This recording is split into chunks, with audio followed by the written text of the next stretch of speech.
হজরত খান জাহান আলী রহমতুল্লাহ আলাই এর মাজারের দিঘি থেকে উদ্ধার করা সেই শতবর্ষী জাতের মিঠা পানির কুমিরটি দীর্ঘ ১৯ দিনেও কোনো খাবার মুখে তোলেনি। গত ৩ জুন খুলনার বন্যপ্রাণী উদ্ধার ও পুনর্বাসন কেন্দ্রে হস্তান্তরের পর থেকে সেটিকে মাছ, মাংস কিংবা জীবন্ত হাঁস দেওয়া হলেও কোনো কিছুই গ্রহণ করেনি প্রায় ৪৫ বছর বয়সী এই মাদি কুমিরটি।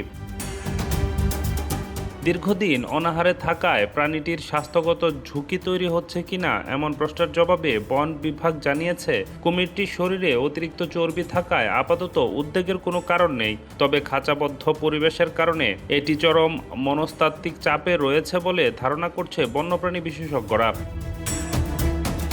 গত ১ জুন মাজারের দিঘিতে গোসলের সময় নামা ৭ বছর বয়সী এক শিশুকে টেনে নিয়ে যায় এই কুমিরটি, যার ফলে শিশুটির মৃত্যু ঘটে।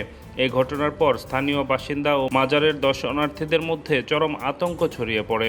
উদ্ভূত পরিস্থিতিতে স্থানীয়দের নিরাপত্তা নিশ্চিত করতে গত ৩ জুন বাগেরহাট জেলা প্রশাসনের অনুরোধে বন বিভাগের একটি বিশেষ রেস্কিউ টিম কুমিরটিকে দিঘি থেকে উদ্ধার করে। এরপর সেটিকে খুলনার বন্যপ্রাণী ব্যবস্থাপনা ও প্রকৃতি সংরক্ষণ বিভাগের নিবিড় তত্ত্বাবধানে রাখা হয়।